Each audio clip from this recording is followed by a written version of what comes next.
Ya, shalom Bapak Ibu. Tepuk tangan bagi Tuhan kita Yesus Kristus. Juga yang ada di rumah. Tuhan Yesus memberkati saudara. Tetap fokus di pagi hari ini. Baik Bapak Ibu semua saudara yang saya kasih dalam Tuhan Yesus. Kita akan langsung saja baca firman Tuhan yang kita akan ambil dari Mazmur pasal 23. Mazmur pasal 23. Yang di rumah juga buka firman Tuhan, Mazmur pasal 23. Ayat firman Tuhan ini sungguh sangat dahsyat, luar biasa ya. Mazmur 23 ayat 1 sampai 6. Kalau sudah dapat katakan amin. Amin. Baik, kita akan baca. Saya undang bangkit berdiri. Mereka yang di rumah juga saya undang bangkit berdiri. Merupakan satu sikap penghormatan kita kepada Tuhan. Dia hadir manapun saudara dan saya berada. Mazmur pasal 23 ayat 1 sampai 6 kita akan baca bersama-sama. 1, 2, 3. Tuhan adalah gembalaku, takkan kekurangan aku. Ia membaringkan aku di padang yang berumput hijau. Ia membimbing aku ke air yang tenang. Ia menyegarkan jiwaku. Ia menuntun aku di jalan yang benar. Oleh karena namanya, sekalipun aku berjalan dalam lembah kekelaman, aku tidak takut. Ya, sebab Engkau besertaku. Gadamu dan tongkatmu yang menghibur aku.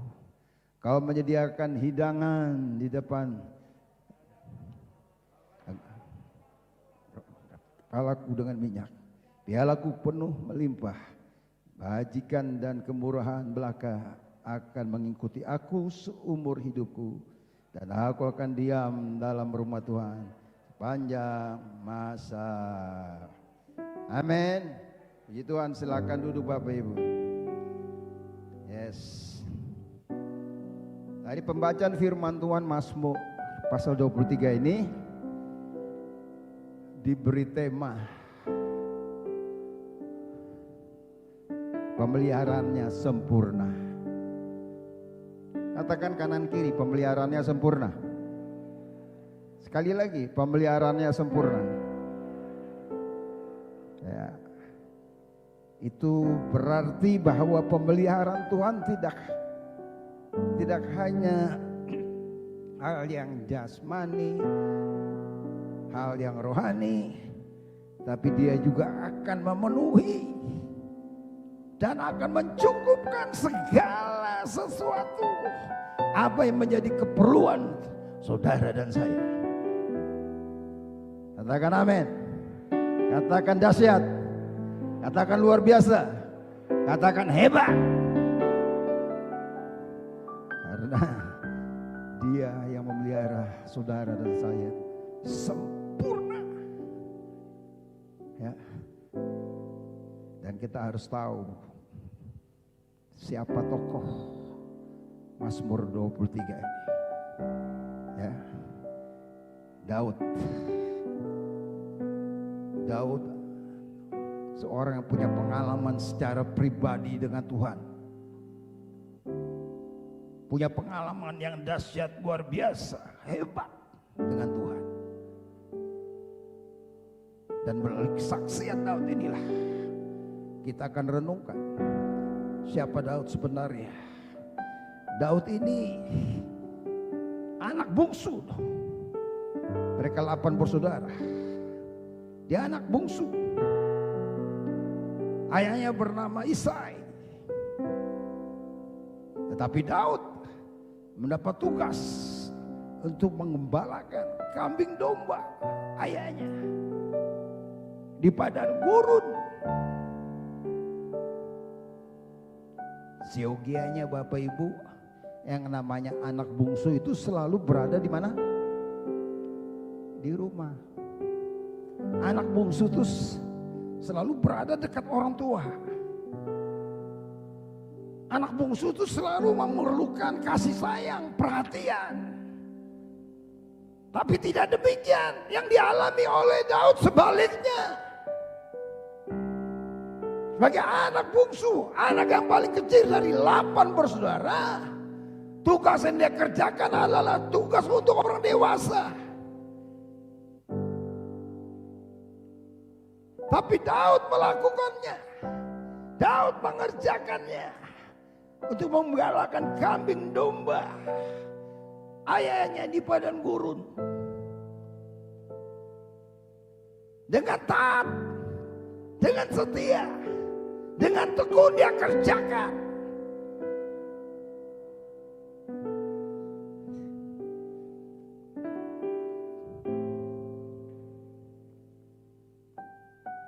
Kita renungkan itu. Dia mengerjakan pekerjaan orang dewasa dengan taat, dengan tekun, dengan setia. Mengembalakan kambing domba ayahnya di padang gurun. Dia harus memberi makan. Dia harus menjaga dari mara bahaya, dari ancaman binatang buas, singa dan beruang. Bahkan dia juga harus menjaga jangan sampai tersesat, apalagi hilang. Itu luar biasanya tanggung jawab yang dikerjakan, yang dia lakukan.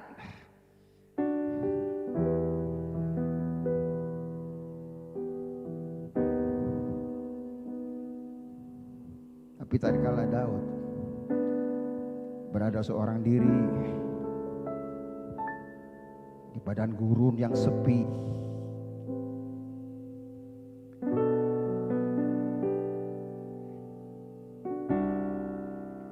sejauh mata memandang hanya lautan padang rumput dan gunung-gunung yang hijau.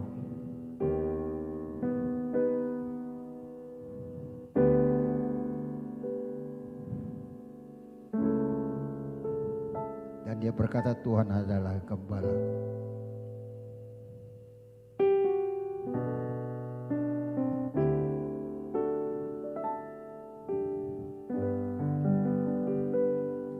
Tuhan adalah gembalaku, takkan kekurangan aku.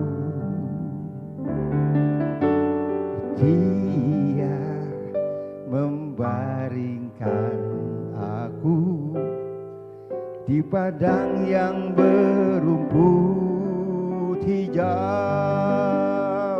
Ia membimbingku ke air yang tenang. Dia menyegarkan jiwaku. Dia menuntunku di jalan yang benar, oleh karena namanya. Sekalipun aku berjalan dalam lembah kegelapan. Sama-sama dari bait pertama. Semangat.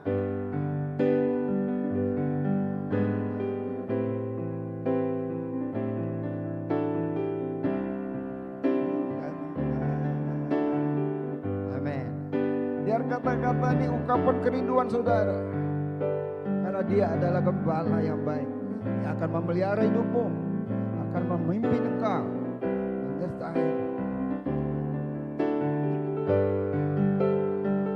Dia membimbingku ke air yang tenang.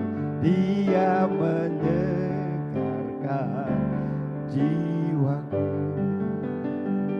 Ia menuntunku ke jalan yang benar, oleh karena namanya. Sekalipun aku berjalan dalam lembah kegelapan, dan aku pun tidak takut banyak, sebab Engkau besertaku.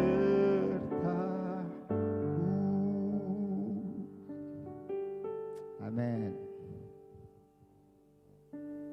Katakan amin. Luar biasa. Dalam kesendiriannya di padang gurun yang sepi, Daud merasa bahwa dia adalah anak yang tertolak.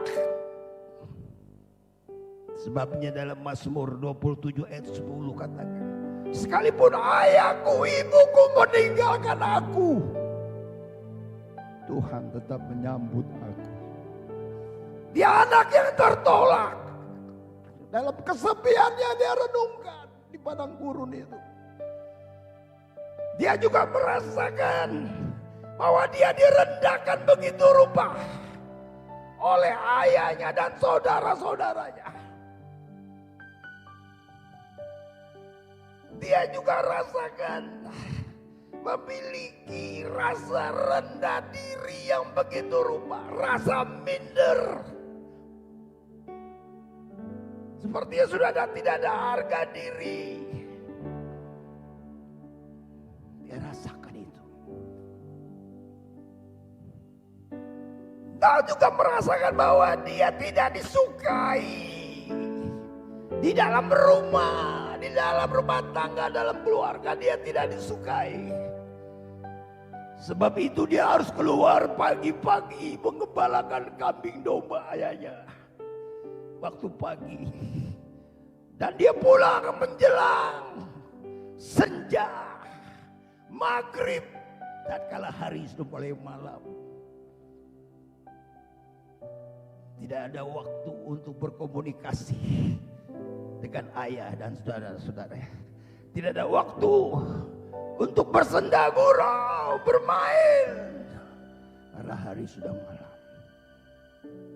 Dalam keadaan yang begitu galau, dalam keadaan situasi kondisi yang menekan jiwanya, dalam keadaan situasi kondisi yang hatinya gundah gulana, tertekan, Daud berkata, Tuhan, Kau gembalaku, takkan kekurangan aku. Dia menjerit, dan saya percaya di tengah kesepian di padang gurun itu, dia hanya tahu, dia hanya memandang Tuhan sebagai gembala. Takkan kekurangan aku. Saya percaya dia berseru begitu kuat. Saya percaya dia berteriak, memanggil Tuhan, Engkaulah gembalaku, takkan kekurangan aku. Saya percaya jeritan hatinya. Saya percaya dia sedang meraung di hadirat Tuhan dan berkata, Tuhan adalah gembalaku, takkan kekurangan aku. Kala Daud berkata, Tuhan adalah gembalaku dan takkan kekurangan aku. Dia merasakan kasih Tuhan. Dia merasakan kasih Tuhan. Dia merasakan kuasa Tuhan. Dia merasakan jamahan Tuhan dalam hidupnya.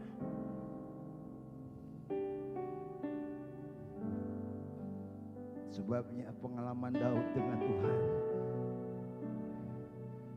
membuat dia berani berkata,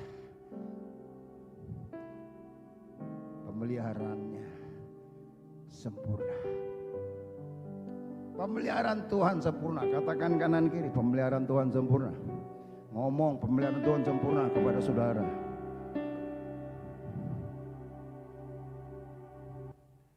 Jadi kalau ada orang mengatakan dia orang percaya, ada orang dia mengatakan dia anak Tuhan, kalau ada orang dia mengatakan dia orang percaya,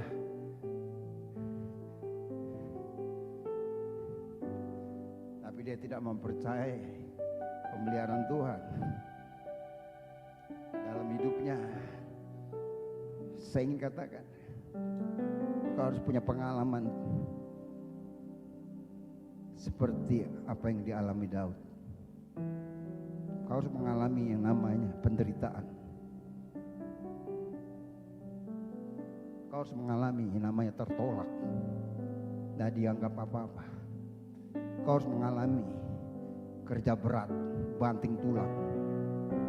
Kau harus mengalami sampai jiwamu tertekan, hatimu bergetar. Baru engkau dapat berseru waktu engkau berada di dalam keadaan situasi kondisi yang sudah terpojok, tidak bisa lari kemana, ke kanan ke kiri, dengan masalah yang memimpin. Baru engkau akan berkata, dan engkau akan berseru, dan engkau memanggil Tuhan. Yang mungkin selama ini engkau menganggap engkau masih muda, engkau kaya, engkau pintar, engkau hebat dengan berbagai jabatan kau miliki, fasilitas, tapi tanpa penyertaan pemeliharaan Tuhan, segala jabatan, kepintaranmu, semua fasilitas apapun kau miliki, tanpa Tuhan sia-sia. Pemeliharaan Tuhan itu sempurna atas hidup saudara dan saya, yaitu melalui 4 hal. Katakan 4 hal. Saya akan menyampaikan ini, ya, menyampaikan dengan sedapat-dapatnya.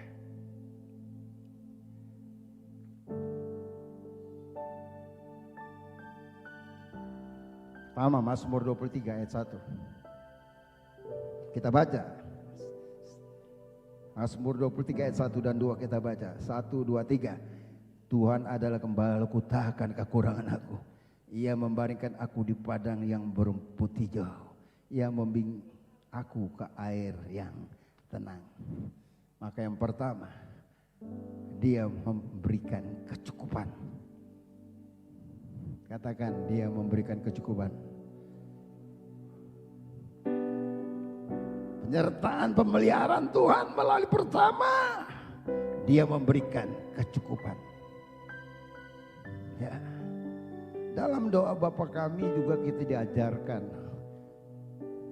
Dalam doa Bapa kami mengatakan, berikanlah kami pada hari ini apa? Makanan kami yang secukupnya. Tapi kenyataan manusia kan tidak mau kalau hanya secukupnya, maunya lebih. Ya toh? Kayak gunung gitu. Kalau makan sudah kayak gunung. Boleh-boleh saja. Tapi firman Tuhan katakan, berikanlah kami pada hari makanannya secukupnya. Mengapa harus secukupnya? Supaya saudara jangan serakah. Supaya saya jangan serakah. Ya, karena apa? Memang Tuhan sudah katakan. Dalam 1 Petrus pasal 5 ayat 7 katakan, serahkanlah segala kekuatanmu kepada Dia, karena Dia yang akan memelihara kamu. Coba 1 Petrus pasal 5 ayat 7. Ikutin saya ya, jangan jauh dari LCD. Cepat. Klik. 1 Petrus 5 ayat 7.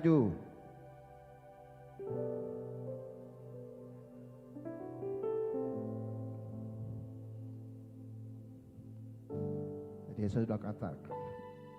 1 Petrus 5, bukan Korintus.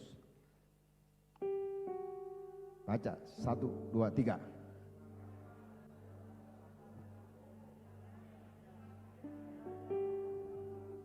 Sekali lagi 1, 2, 3.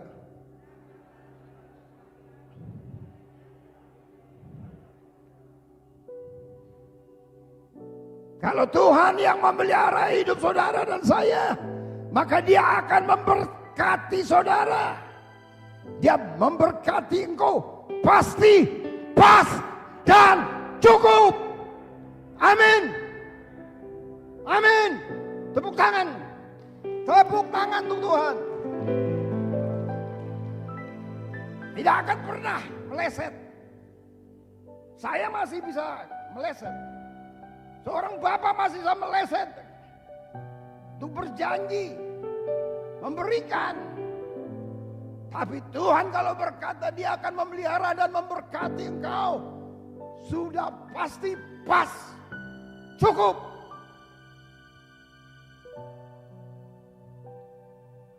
Itu yang harus kita pegang. Sehingga Matius pasal 6 ayat 25 katakan. Dengan jelas. Janganlah kamu khawatir akan hidupmu. Apa yang kamu makan, apa yang kamu minum, apa yang kamu pakai. Burung di langit, burung di udara. Tidak menabur, tidak menuai. Tidak menumpung lumbung bekal. Tetapi Tuhan pelihara. Apa tak lagi manusia. Ciptaannya yang paling sempurna.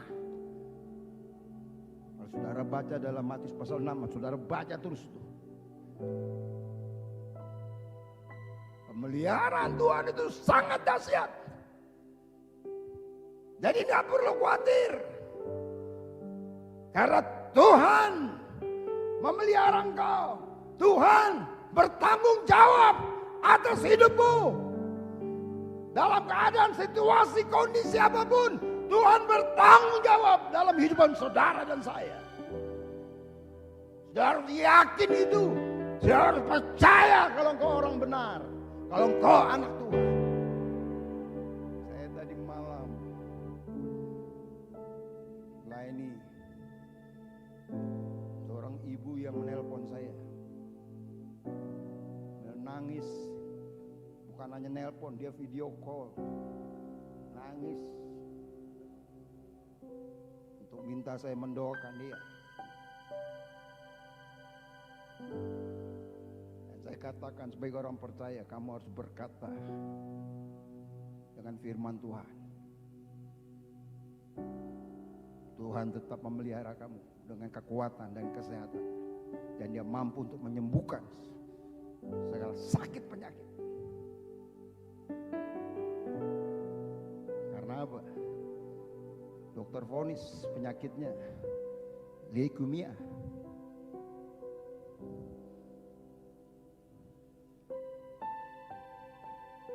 Kanker darah. Sudah daftar katakan kanker darah. Dokter angkat tangan. Tapi jangan dengar apa kata dokter. Kalau engkau orang percaya. Dengar apa kata Tuhan. Dengar apa yang firman-Nya katakan. Oleh bilur-bilur Tuhan Yesus. Engkau sembuh, engkau pulih, engkau kuat, engkau sehat. Sekalipun engkau berada di arah pandemi COVID-19. Yang katanya varian baru ini sangat ganas. Tapi kalau engkau percaya.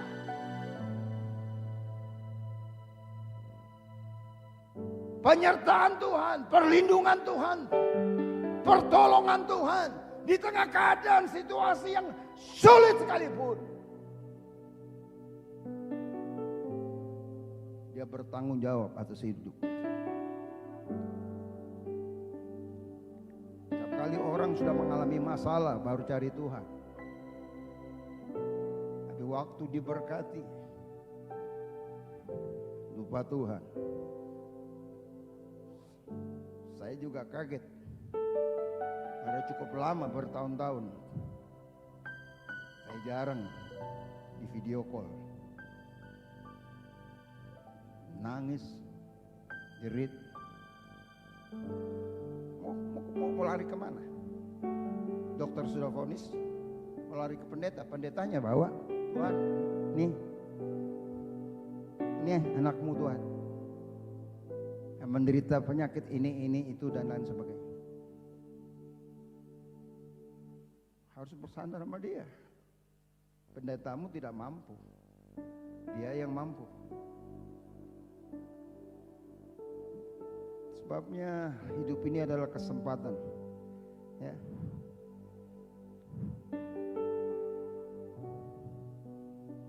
Saya ingin katakan kepada Bapak Ibu sekalian,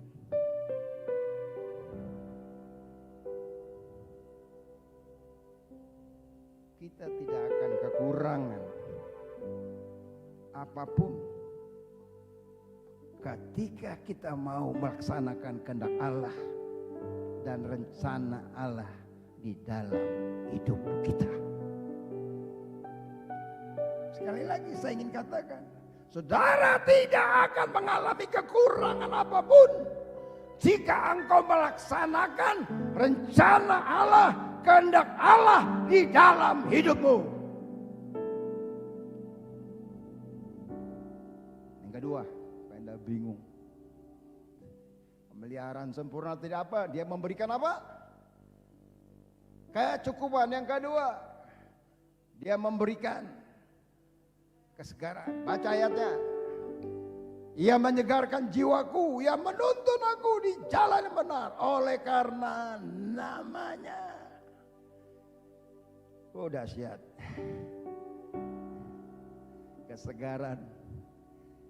Apa itu kesegaran? Dalam bahasa Ibrani-nya Zohob. Zohob. Zohob itu artinya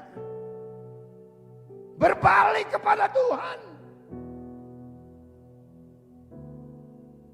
Zohob itu artinya bertobat. Zohob itu artinya pulang kepada Bapa. Seperti anak bungsu yang terhilang. Itu Zohob. Sehingga dengan kita mengalami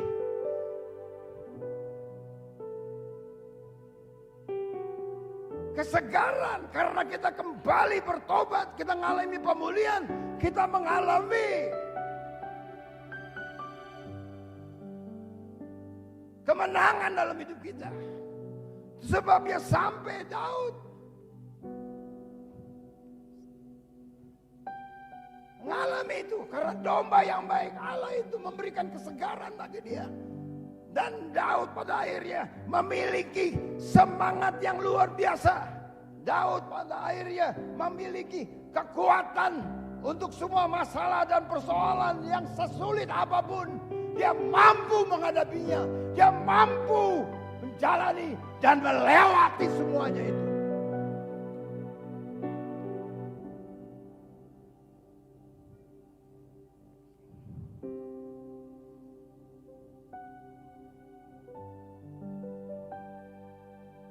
Sebabnya kalau kita melihat pada akhirnya Tuhanlah yang menuntun Daud, menuntun dalam kebenaran dan seluruh kehendak Allah dia kerjakan dalam hidupnya.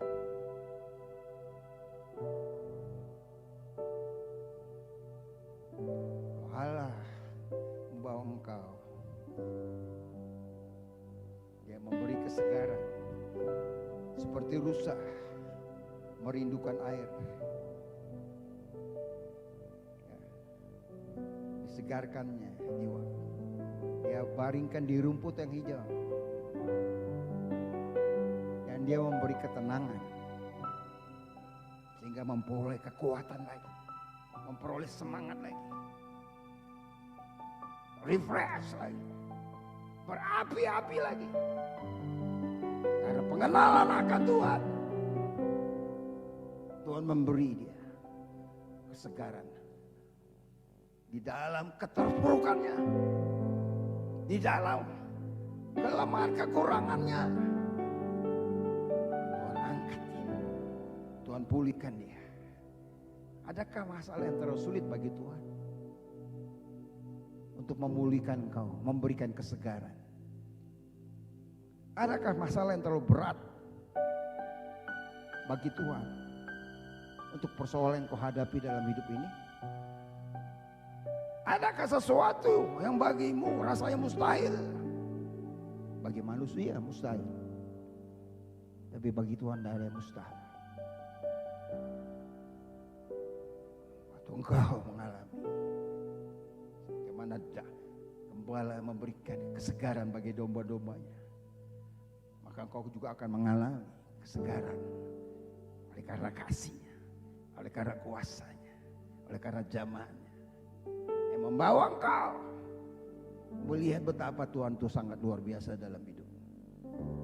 Saya mendengar berapa kesaksian orang-orang jemaat di tempat ini, bagaimana menghadapi masalah persoalan yang sangat juga mengancam nyawanya, yang bisa membawa kematian, tapi pada akhirnya dia dapat menjalani, melewati dan menghadapi semuanya itu.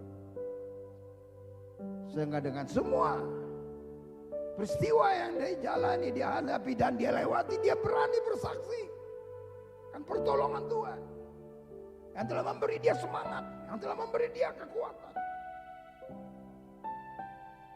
Berapa banyak saudara yang telah mengalami sebenarnya hal-hal yang luar biasa dari Tuhan, tapi saudara tidak berani menyaksikan akan perbuatan Tuhan yang ajaib, dasar luar biasa dalam hidupmu. Engkau pikir itu karena hasil usahamu, kekuatanmu, bahwa engkau sehat, kuat, gagah dan perkasa.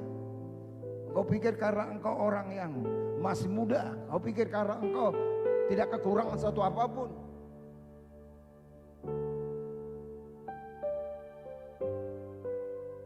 Pemahaman yang sesat. Kalau engkau mengaku engkau orang percaya dengan cara hidup yang demikian, pemahaman yang gagal paham segala sesuatu apa yang dalam hidupmu sampai hari ini engkau ada sebagaimana engkau ada oleh karena anugerah Tuhan, oleh karena kemurahan Tuhan yang menyegarkan engkau, yang menguatkan engkau. Dia gembala yang baik. Jangan pernah bersungut-sungut, jangan pernah membantah. Orang yang bersungut-sungut artinya orang yang tidak mempercayai kehendak dan rencana Tuhan dalam hidupnya. Sebabnya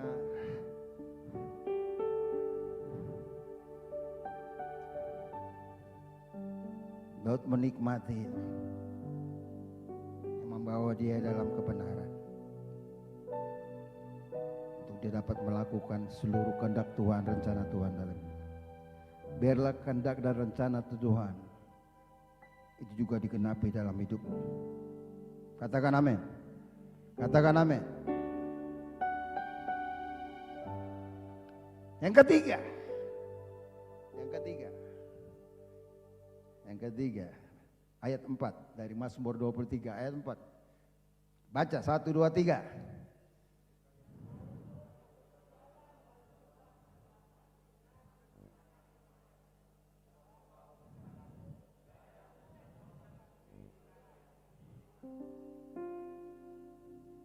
Katakan di situ jelas. Gadamu dan tongkatmu itulah yang menghibur aku. Sekalipun aku berjalan dalam lembah kelaman, aku tidak takut bahaya. Itu membuktikan bahwa dia memberikan penyertaan. Katakan, memberikan penyertaan.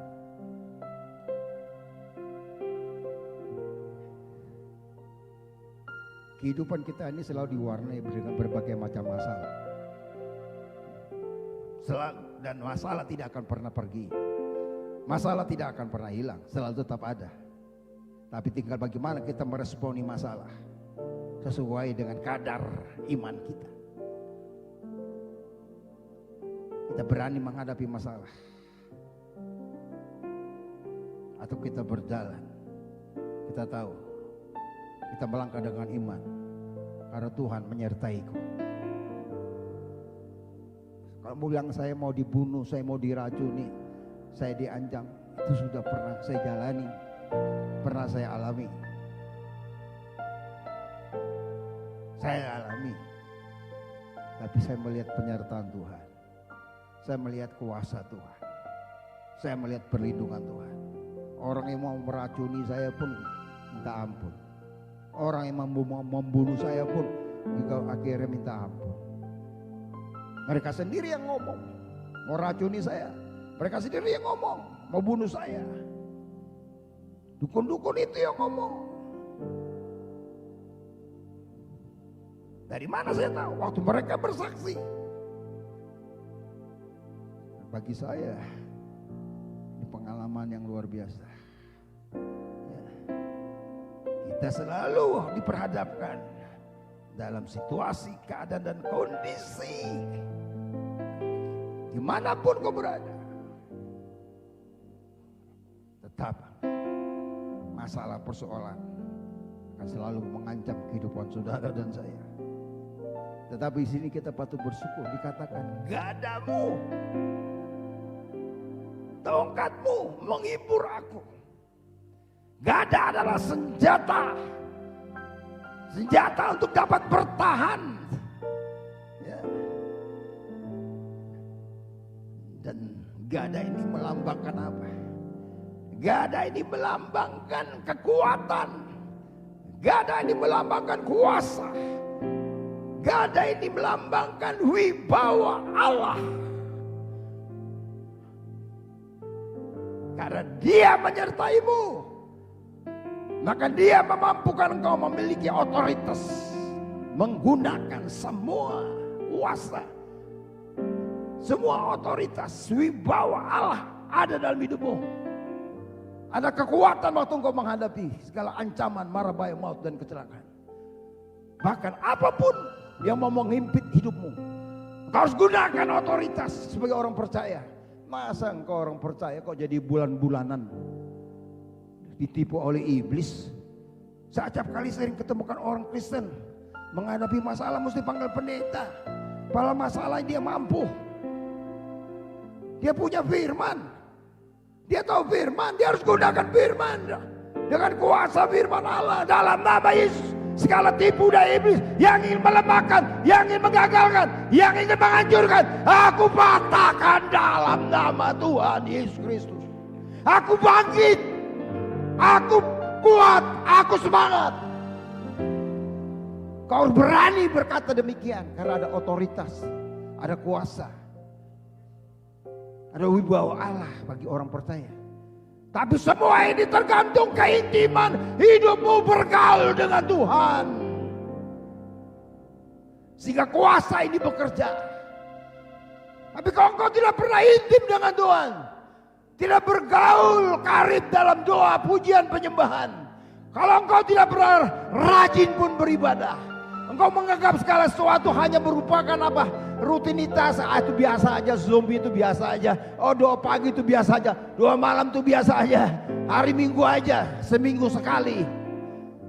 Engkau datang ke rumah itu engkau pun gak serius, gak fokus. Bagaimana kuasa mau bekerja? Bagaimana engkau memiliki kekuatan? Bagaimana engkau bisa memiliki wibawa? Anakmu akan bilang, bapak aja udah ke gereja, mau suruh-suruh kita ke gereja, mau suruh-suruh kita sembahyang, gak ada wibawa. Kau menipu dirimu sendiri. Tapi kalau kau tahu Dia menyertaimu, wah, ya, kau gak ada itu yang membuat Daud berkata, gadamu tongkatmu menghibur aku. Tongkat itu apa? Tongkat yang panjang bagi seorang gembala selalu ujungnya ada bengkok. Untuk apa itu? Ujungnya bengkok, melingkar dikit. Untuk menjaga domba-domba supaya lebih mendekat kepada Dia. Untuk menjaga domba-domba supaya jangan tersesat, apalagi hilang. Lalu berjalan karena jalan yang dituju, jalan kebenaran, jalan kehidupan hanya di dalam Yesus. Engkau perlu dituntun, jangan tersesat dengan godaan-godaan yang dunia tawarkan, yang menjauhkan engkau dari hadirat Tuhan, yang menjauhkan engkau dari kuasa yang menjauhkan engkau dari apa yang Allah janjikan. Kenapa? Karena engkau lebih mencintai dunia, mengasihi dunia daripada mencintai Tuhan. Kau lebih mengejar uang, kekayaan. Dan firman Tuhan katakan berapa orang yang jatuh dalam dosa buat mengejar harta dan kekayaan. Mati gak bawa apa-apa. Saya pernah mengirim di WA, tidak ada yang tahu kapan engkau dipanggil Tuhan. Dan saya memberikan gambar-gambar. Orang lagi khotbah jatuh, pak. Orang lagi ngomong jatuh, pak. Orang lagi bercerita jatuh, pak. Lagi berjalan, pak. Mau dia di mimbar kah, mau dia di jalan raya kah, mau dia di kantor kah, pak, mati baik yang tua maupun muda. Tidak ada yang tahu kapan dipanggil Tuhan. Tidak ada yang tahu. Tapi saya ingin katakan, kalau Tuhan menyertai saudara, saudara perlu takut. Amin. Katakan kanan kiri, tidak perlu takut.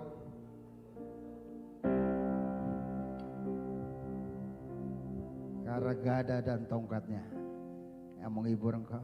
Gada dan tongkat itu memberikan, menjamin akan kasih Allah tidak pernah berubah atas hidupmu. Kemarin sudah dikupas habis tentang kasih. Allah tetap mengasihimu. Allah datang untuk mencari orang berdosa, bukan orang yang benar, karena dia mengasihi engkau, mengasihi saya. Jadi gada dan tongkat itu memberikan jamin bahwa kasih dan bimbingan Allah dalam kehidupan kita. Yang keempat, kita baca apa dikatakan di sana. Baca 1, 2, 3. Ya, memberikan apa? Dari Mazmur 23 ayat 5 dan 6. Tuhan memberikan masa depan.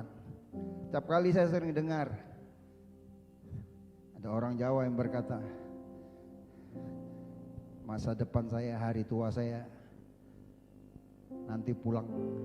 Jadi masa depan saya di kampung halaman, masa depan saya di Jawa. Ada orang Sumatera berkata, nanti masa depan saya, hari tua saya pulang ke Sumatera. Ada orang Timur berkata, nanti hari tua saya, masa depan saya pulang ke Timur. Ada orang Papua berkata, nanti hari depan saya, masa depan saya, hari tua saya pulang ke Timur. Ada orang Sulawesi berkata, nanti masa depan saya, masa tua saya mau pulang kampung aja deh, daripada di sini ya. Pulang kampung, masa depan saya di kampung halaman di Sulawesi. Masa depan saudara mungkin berkata, saya orang Balikpapan, masa depan saya di Balikpapan. Masa depan saudara renungkan baik-baik, bukan dimanapun kampung halamanmu berada. Masa depan saudara harus berada di dalam rumah Tuhan. Di dalam rumah Tuhan. Amin. Engkau adalah rumah Tuhan, ada pujian, doa dan penyembahan. Tubuhmu adalah rumah Tuhan. Kau harus bangun itu, sehingga kau dapat menikmati, dikatakan masa depan. Yang memberikan harapan adalah kebajikan, kemurahan yang mengikuti hidupmu. Kebajikan itu bicara kebahagiaan, kemurahan itu bicara kasih. Kebahagiaan dan kasih Allah selalu mengikuti hidup saudara. Itu masa depan. Bukan di kampung halamanmu. Itu tidak memberikan jaminan apa-apa kau nanti masa depanmu ada di rumah Tuhan. Apakah kebajikan, kemurahan mengikuti engkau dalam masa depanmu? Atau penuh dengan kekhawatiran, ketakutan, kau lari dari kota ini, pulang ke kampungmu, dan kau berharap di sana engkau juga aman. Sebenarnya dimanapun tempat, selama masih ada di dalam dunia ini, tidak ada tempat yang aman. Karena dunia ini bukan tempat tinggal engkau, tapi tempat tinggal saudara dan saya. Allah telah sediakan di rumah yang kekal.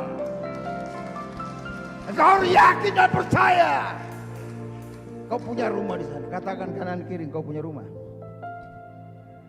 Sebabnya Daud berkata, dia menyadari bahwa Allah selalu menyediakan yang terbaik bagiku. Allah selalu menyediakan masa depan yang cerah. Jadi tidak ada bagi orang percaya madusu, masa depan suram, tidak ada. Itu perlu koreksi kembali. Kau perlu disegarkan lagi. Amin.